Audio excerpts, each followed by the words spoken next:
Hey everyone, welcome back to the Breakpoint Show. I'm here with Martin and Khalid. It is March 26th. Wow, time flies when you're having fun. Fly.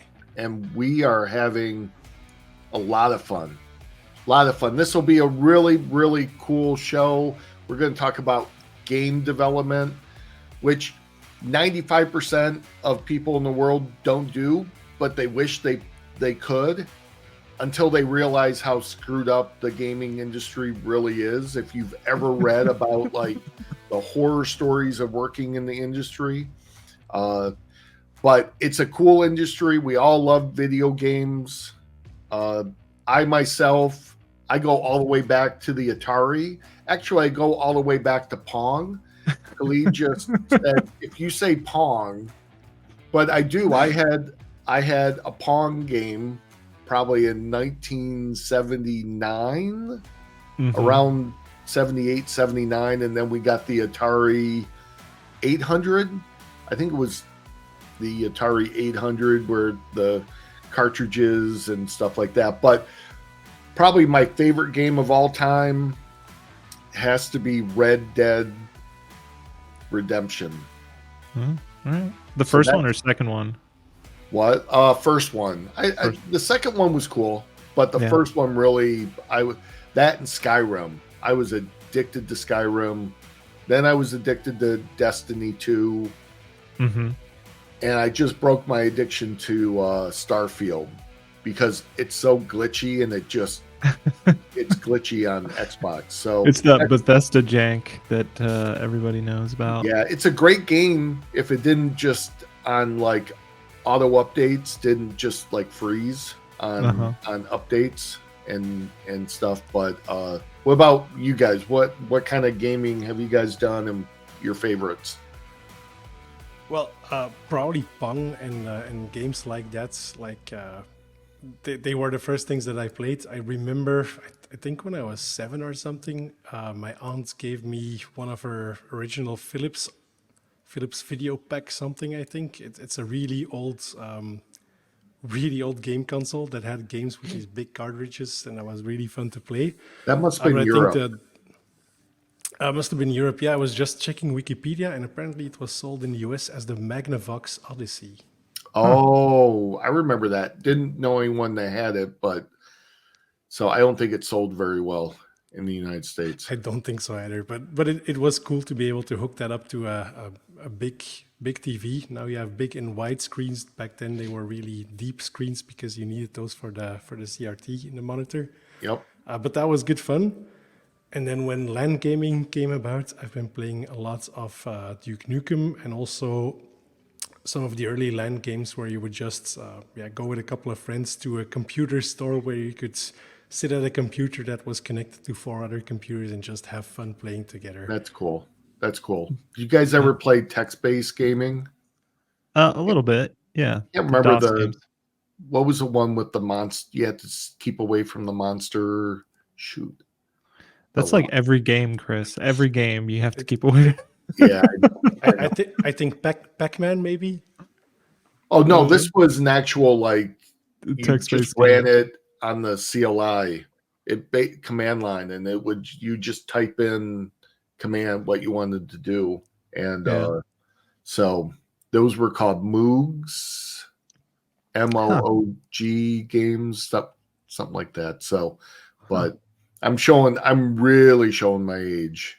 Yeah, I mean, some of the favorite games I've been playing lately, not Pong, but some of the newer games.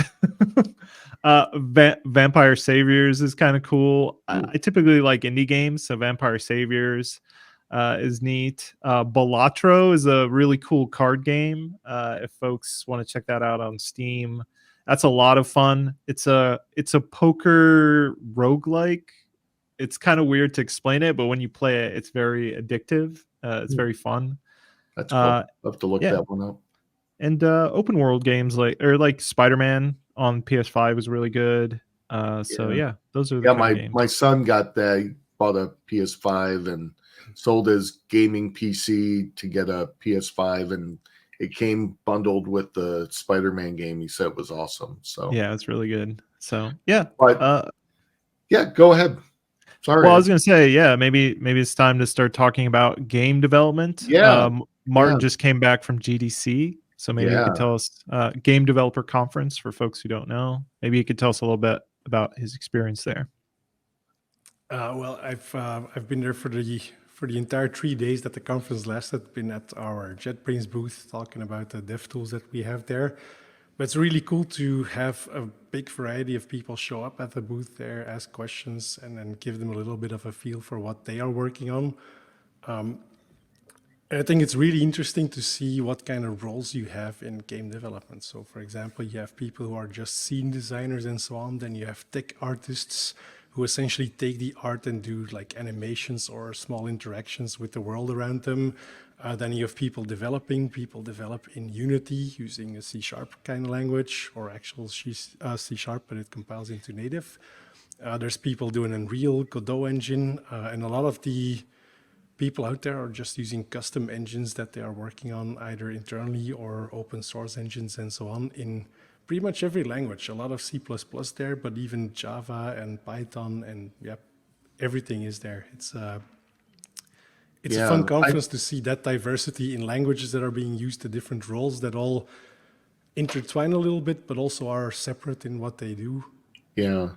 Yeah, I And remember for me as a back, line of business developer, that is really crazy to see how similar that world is. I mean, we're all writing code and working on code bases, compiling things and so on, but also how different that world is. Yeah. Mhm. Well, you have to tell a story, and business apps tell a story. They tell kind of the story of the business and games have their own stories. Yeah, I remember everyone used to have to know Lua because Lua was a big language to create mods in a lot of games. Yeah, I don't know if it still is, but back 20 years ago, Lua was a big language for games. Blizzard used it in World of Warcraft for a lot of their scripting, but Balatro, the game I just mentioned, is actually completely written in Lua. It uses a game engine called Love.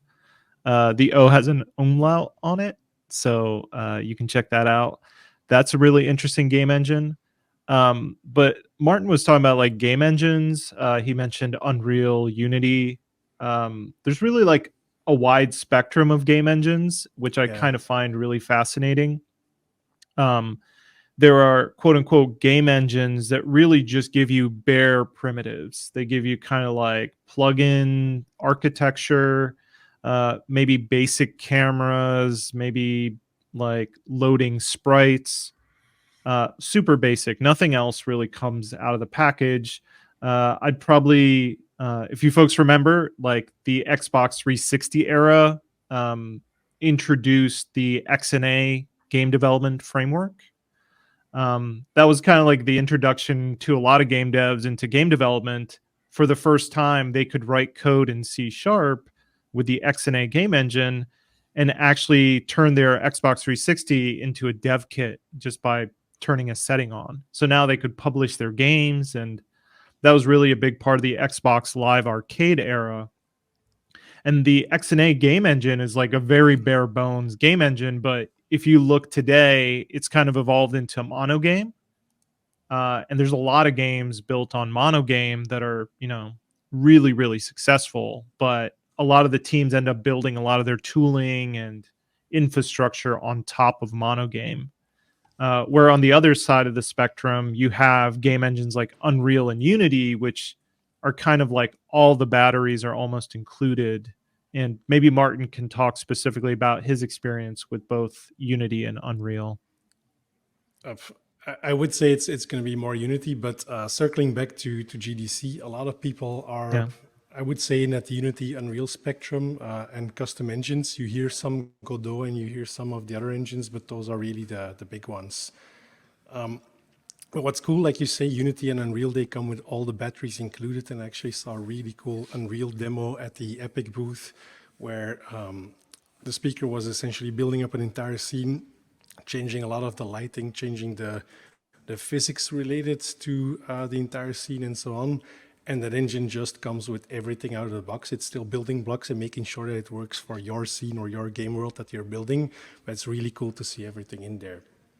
But then That's on the other cool. end, Unity also comes with a lot of those primitives. It comes with physics, with animation, with pathfinding, and so on. But still, you see a lot of people build their own tooling on top of Unity, or rather inside of Unity. Because a really interesting thing with a lot of those game engines is that the game engine is built in the game engine itself, which means that in Unity, for example, your game project can just contain new menu items, new dialogues, and so on that your game developers can use to work with. And a fascinating one there is that Unity, and I guess the same thing is true for Unreal, is also sometimes used for digital animation outside of the game industry, just in movies or cartoons or things like that. And it's fun because I was talking with someone who is doing Unity for their cartoon that they are working on, and they kind of built a small tool set on top of Unity to make it easier for their animation team to create all the interactions between everyone or every character that is on the scene and so on. So That's fun to cool. see. Yeah. Yeah. And if you take it one step further, then you have all the design tools. Like I remember when Blender went free. Yeah. Like Blender used to be a paid tool, and they I don't think they open sourced it. Maybe they No, open sourced it. it is. Yeah, Yeah. but it's basically free, and people now have design plugins for it. It's at least at one point it was pretty much the standard for how do you like object design, like like whatever you're designing objects for your game in terms of worlds and stuff like that. So I mean it's a fascinating industry that always has its ups and downs, and I love keeping track of it. I don't know if I could have worked in that kind of Yeah. space, but yeah, what I mean, so Martin, what were the big trends at GDC? I assume AI was huge, right? Definitely AI in all kinds of directions and all kinds of opinions about it.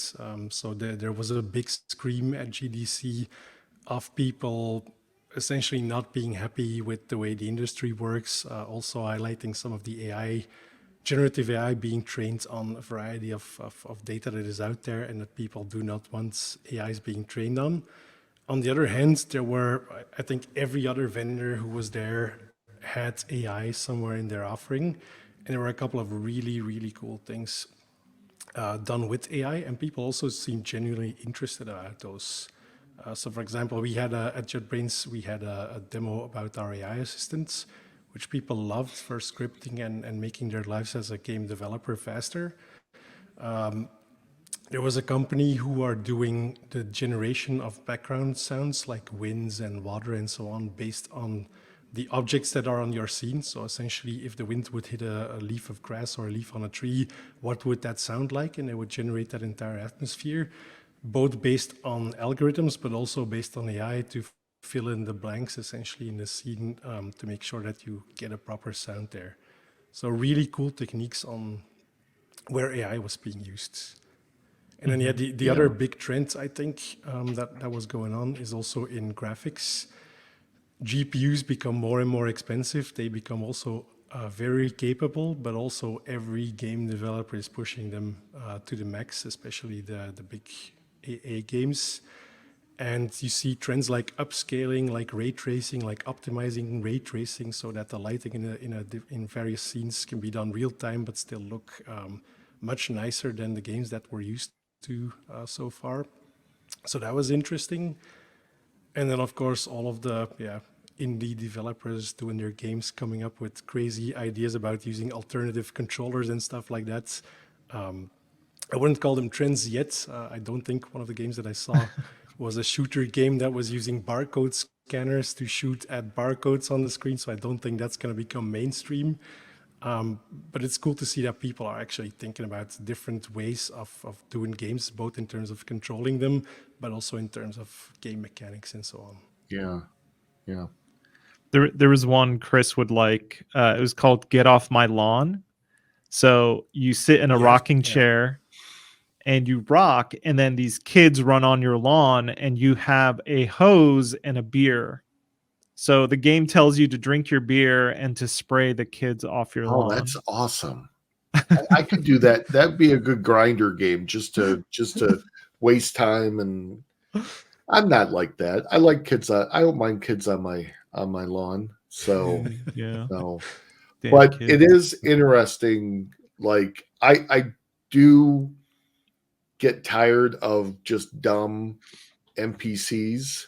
So Mhm. NPCs are not, for the people that don't know, non-player characters. So they're Mhm. all the characters that the game runs inside your game, and you always get the goofy dialogue over and over again. It would be cool to have more AI type of games where, like, AI controlled NPCs that talk to you based on the state of the game that you were in at It, any given point. Yeah, it's funny you mentioned that. Nvidia, I think it's Nvidia, actually just demoed that where like you'll talk like through a microphone to the game, and they'll use generative AI to essentially like script in real time the characters. So there is a demo of that out there. I don't know how much of it is real, how much of it is like demoware, like Paper, yeah, yeah. So yeah. But I do see some interesting future for gaming bait for AI. mhm. Um, but I think some of that, have either one of you guys read Snow Crash by Neil Stevenson? I know of it. I have not read it though. Yeah, So. it's basically a story about a little girl that gets this book. It's a virtual reality book, and it teaches her. It becomes this like teaching thing, Hmm. and there's a whole story that goes along. I won't ruin it. And plus, I don't really remember. I read it like back in the 90s. So Mhm. so being old, I don't remember that far back and stuff like that. Your name is Chris. Just to remind you, Yeah, Chris. I No. know. But Neil Stevenson And we is an awesome author. He wrote like Cryptonomicon, like the only book that has a page of Pearl in it that I could never figure out what it actually did. It actually worked, but Mhm. but so where do you think gaming is going? I mean, we have these. Do you think gaming is gearing towards like PCs with these high end GPUs, or do you think consoles are still going to be kind of big with this controlled hardware and ecosystem? I mean, personally for me, it's kind of a really great time to get into game dev just because like there are so many options in terms of delivering your games. Like there's a company called Playdate which sells this unique hardware, and they give you like a game dev kit to create like essentially games for this device. There's mobile development, obviously a big part of the game industry. So mobile development is an easy place to get started in terms of building games. Especially casual games are typically a little bit easier to build because there's usually the mechanics are the focus and not necessarily the physics or the assets. Um, but if you were to look at the game industry, you could probably see that the trend is to go beyond hardware and consoles and to go more towards cloud gaming. You can see that with like what Microsoft is doing with the Xbox brand and Game Pass.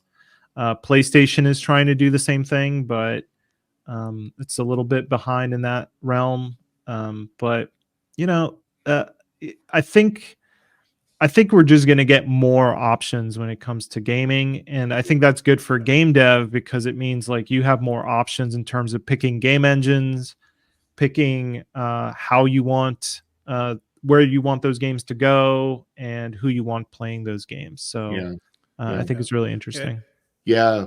Go ahead, Martin. Especially as an indie developer or someone who wants to build or start building out their own game, I think you cannot get around a PC and or a Mac where you would just have your workstation that you use for developing that game as well as running it and trying it out and so on. Probably sharing it with friends or colleagues. You would also target those platforms. So I think just because there's so many people interested in building games, I think desktop and mobile are probably gonna remain around or gonna stick around, even in Yeah. combination with cloud and so on. But I also don't think every game will need that. Yeah. So with go ahead. Well, I was going to add too, it's like one of the interesting facets of game dev is like when I think back of like my computer science uh, time in college, like we had to build game engines completely from scratch. They were built using C++. There was a lot of matrix math that if you had a gun to my head today and said, make this ball roll in 3D, I'd be like, no, this is not going to happen. Yep. Uh, Yeah. but like, there's so many game engines with so much built into them now. And the added bonus of like, hardware has become so efficient that there are even game engines for HTML5. One, I mentioned Vampire Saviors, one of like the biggest games last year, was built using Phaser, which is an HTML5 game engine, and it's all written in JavaScript. Like that's kind of amazing. Like you can have one of the biggest games ever on the planet, and it could be written in JavaScript. Yeah. Versus like C++, most of the game engine physics are there for you. So it's super, super cool. Yeah. So So I'll say the first time I ever did game development, which I haven't done very much, but as a kid, I had a Radio Shack, a TRS 80, which we like. It was called the Trash 80, and to make games, you basically created a pixel, just a pixel rendition of whatever you were doing, say like a spaceship, and you would have another one, say like a missile that would be fired from like a tank, and it would just have edge detection. So basically you would get an event if the edge of the missile rectangle intersected with the your ship, and that's how you kind of blew up, and then you show the explosion asset. It was pretty simple, but as a 11-year-old kid, it was really cool to make simple games like the arcade games that we all remember, either from experience or from just watching old movies and playing old video games like Defender and stuff like that. So what's really cool is that the mechanic you're just describing, like doing collision detection of two objects and then making it explode using particles and so on, is really something you would almost get for free in the modern game engines like Unity and Unreal. All of the components are there. So if today you were 11-year-old, you could probably still do that, but with much richer graphics. Less code too, and yeah. So Well, I mean, so what do you think the barrier? What are the tools? Are there free tools that like people and kids like? So people that are watching this, maybe they have young kids that they want to get into like computers and programming, and you know what, gaming is really interesting because most kids play video games. So the next step is, hey, do you want to create your own video game? And so what are the tooling out there to do that? I'm curious. I think there's probably easier engines to get started with for those scenarios, but I myself have been starting to play around with Unity for the past 3 years, not done anything useful or built any proper games, but I know my way around it. And if you were a beginner, that would probably be a good one to start with, especially if as a father or parent or mother, you want to help them out and you are doing C# in your daily life, that gives you an added bonus in that the language that you develop the game in, to add more interactions and so on, is also C#. It gets transpiled and things happen under the covers to make that work in the actual game or in the actual executable. But it's a good way to get started if you know your way around that language and if you have at least a little bit of an idea of what you may want to try to build. As an added bonus, I think just like building a WordPress website where you have tons of templates around, I also saw that Unity has a massive asset store where you can purchase graphics, but also there's a bunch of free graphics that you can use to make something small and make something also look nice at the same time. That's cool. So how well does .NET and C# fit into the gaming world? I've never really done any gaming or tried. I'm curious both of you, your take on where does .NET exist in the gaming world? Yeah. I would say C# has a pretty strong presence in game development. The thing Martin and I haven't mentioned is like when we think of C#, we think of it as code, but really in the game dev world, it's called a script, right? Like C# files are scripts. They're not like code to be compiled. They're things you attach to components. So C#, the language, is just there as a means to an end to add functionality to an existing element. That's why when we talk, like Martin and I talk to Unity people, they don't really consider themselves .NET people. They consider themselves like C# Yep. and Unity people. So there's like it's a niche side community to .NET. They use .NET, but they don't really probably think of themselves as .NET developers. The majority of them. But I would say like monogame and XNA really kind of opened the door to C# as like a game, like a language to game development. Before then, it was very heavily C++, and those kind of like memory managed languages. So C# today, like Martin was saying, has a really big footprint because a lot of people share and wrote code with XNA and still continue with monogame. So there's like a large community there. And I think C#, like we can all agree, is a pretty great language. It's really easy to understand. Yep. Tooling around it is really good with things like, JetBrains Rider and Visual Studio and some of the other editors out there. So I think C# is pretty strong for game developers. Yeah. So Martin, what's the weaknesses? What's the weaknesses of .NET? I mean, it's good, but there has to be some downside to it, right? I guess it depends on the engine. I would say a pure C# engine is gonna have better C# support, I think, than an engine like Unity. So one of the things that first struck me when I started doing Unity was that it is indeed C#, but there are quite a few pitfalls where you can shoot yourself in the foot by taking some of the constructs that you would do in a typical line of business application. So really interesting one is, like Khalid mentioned, that you attach a script to an asset or to an object that you have on your game scene. Typically, you would in Unity itself say, okay, look, this script is attached, and if that script needs some reference to something else, like for example, a different graphic or something like that, you would hook that up in Unity.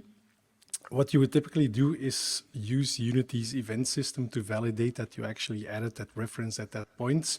Whereas as a C# line of business developer, you would have this reflex of whenever a frame is being rendered in the update method in Unity to do a null check. But that is going to hurt your performance because of the cross compilation to native code and everything that's going on under the hood there. And that is something that you kind of have to start looking into, because there are a lot of those small pitfalls where you would either hurt performance or something wouldn't even work at all. Even if C# would allow you to do something. Mm-hmm. And I guess for I guess for Okay. pure C# engines or pure .NET based engines, you would run into typical things where all of us run into, but just faster. Things like garbage collection, having to make sure that you don't go overboard with allocations and objects and so on.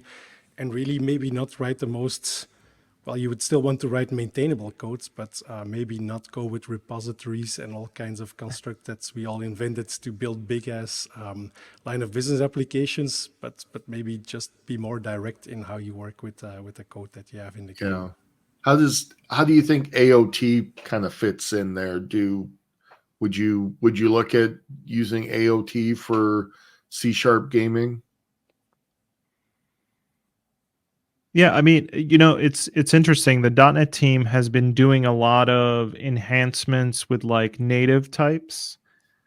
So AOT is definitely going to help.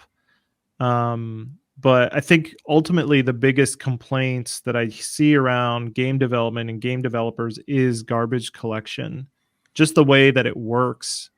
So even if you were to use native types, the memory management system of .NET is kind of a detriment. Yeah. That's why you see, like right now, one of the more popular growing communities is actually happening in Rust. There's a game engine called Bevy, and with Rust's memory management, with like the borrow system, yeah, there's no garbage collector there. So like you're never going just to freeze the game, drop frames because you need to collect memory back, which happens a lot in .NET. Maybe I could see a future where the .NET team realizes that game development is an important aspect of the .NET ecosystem, and maybe start building a garbage collector specifically for games so that you're not running into those freezing scenarios as much. So, or maybe just take a look at memory management in a different way and evolve the entire CLR in maybe, who knows?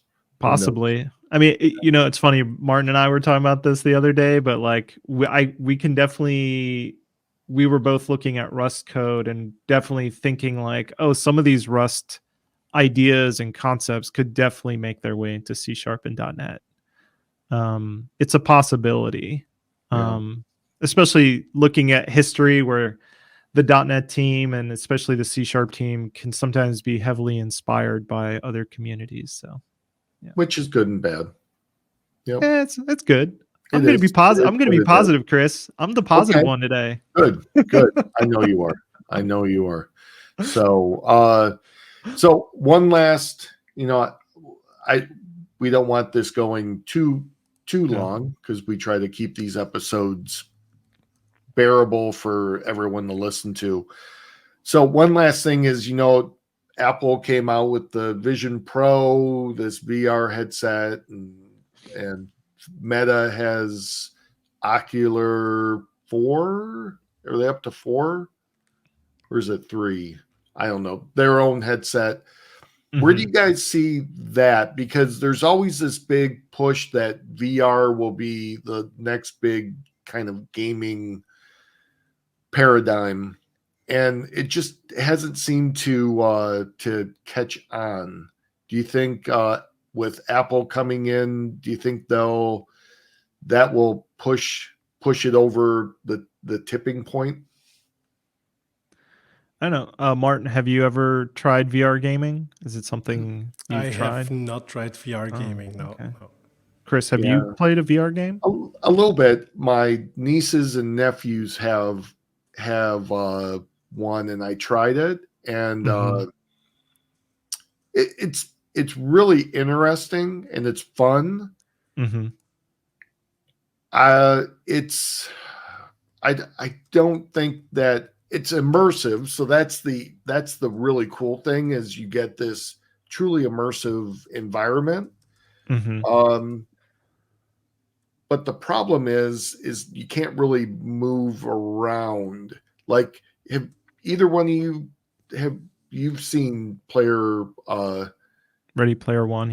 Ready Player One, how that setup in the movie it was like a full suit and the VR headset, and you were on this like treadmill that could basically go in any direction, so you kind of move freely.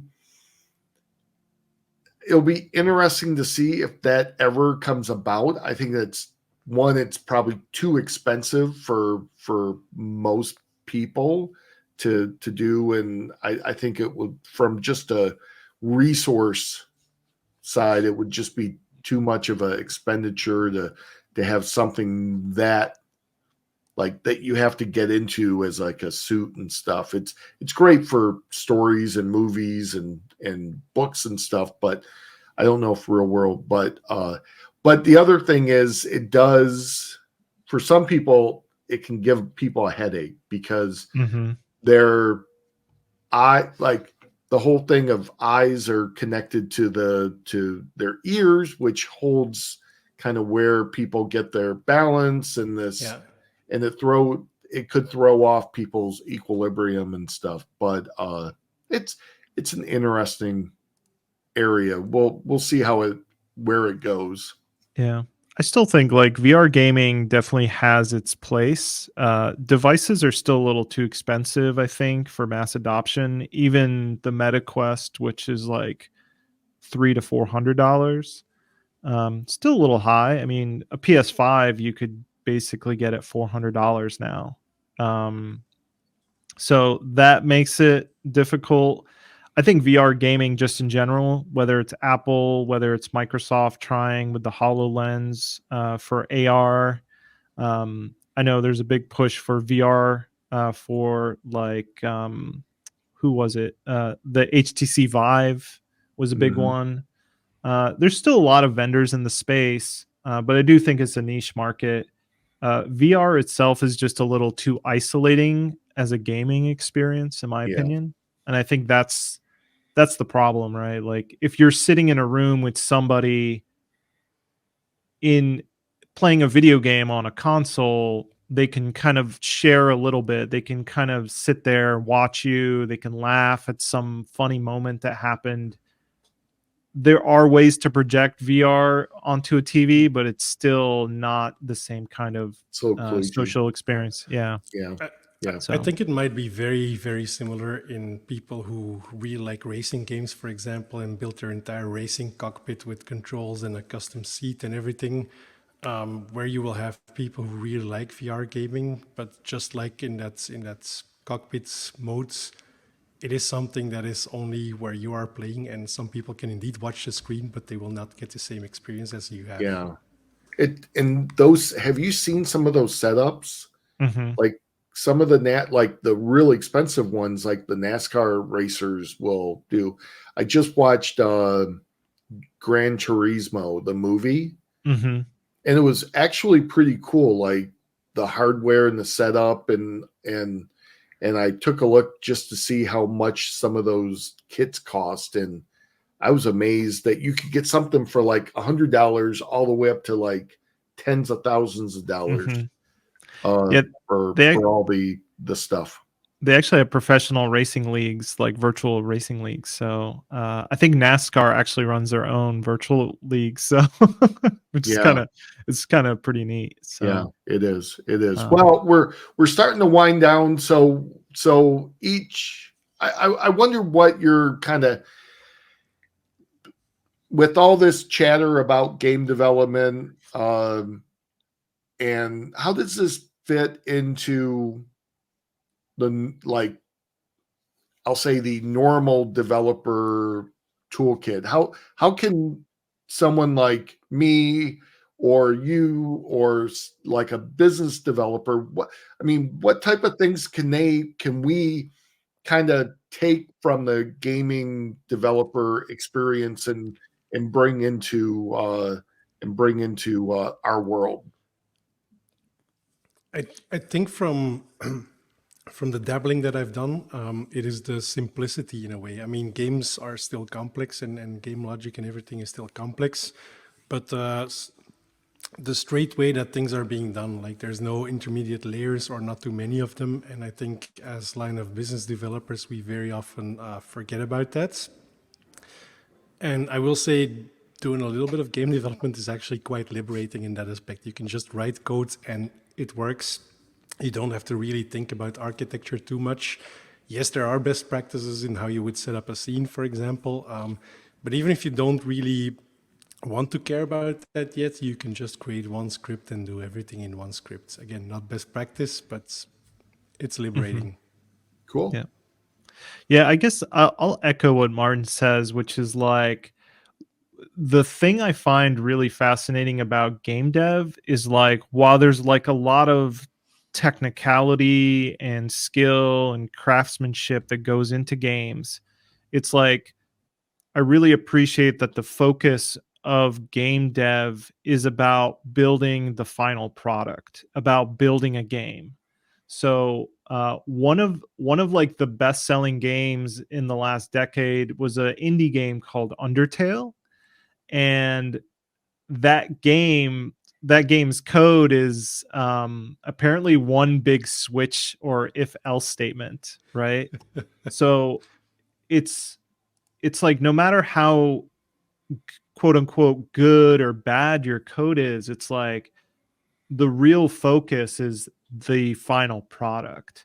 And I think from a .NET line of business developer perspective, sometimes we fetishize kind of patterns and practices, and that kind of stuff loses focus on what we're ultimately trying to do, which is deliver a good experience for our end users. And I think Yeah. if you're to get into game dev, it'll help you refocus that perspective and say, no, it's the final thing that matters, not all this extra stuff that I'm doing Yeah. over here. It's Simplicity. important, but it's not the focus, right? Yeah. You're building a simplistic system for a complex experience. Well, you're building it for somebody else. Like there's always keep in mind the human on the other side of it. It's not about you, it's not about what you want, it's about delivering something to somebody else. Exactly. And I think that's pretty cool. Awesome. That's a great end point. I love that. Yeah. And I think that's what every developer should remember. Yep. I think we get so involved in stuff. Like I was listening to a podcast yesterday with Vinkit, and I cannot remember Vinkit's last name, but he's a huge person in the Java and the JavaScript area, and he was talking about architecture, and he was talking about like developers are losing touch. You don't have an architecture and then bring in a business need for that architecture. It's supposed to be you have a business need and you develop your architecture based on your business need. And and so many of us go, oh, microservices. Yeah, I want to use microservices and so I like that thing that you said, Khalid, that you have to kind of build for the end person. And so that kind of is good for all of us to remember, because I think sometimes we forget, we get the hammer and we think everything is a nail to get pounded. So awesome. Well, any other parting thoughts? No, Martin, we're glad you got back from the United States okay, and you're back in safe Belgium. You didn't get too much American influence, probably a little bit. Did you bring back some bourbon? I have a bald eagle in my backyard now. Oh, okay, good. Did you bring back any bourbon? Did you go to any liquor stores and get any bourbon to bring back? I sampled some, but I did not bring any back. Okay, well, I promise next time I see you, you will get a bottle of bourbon. So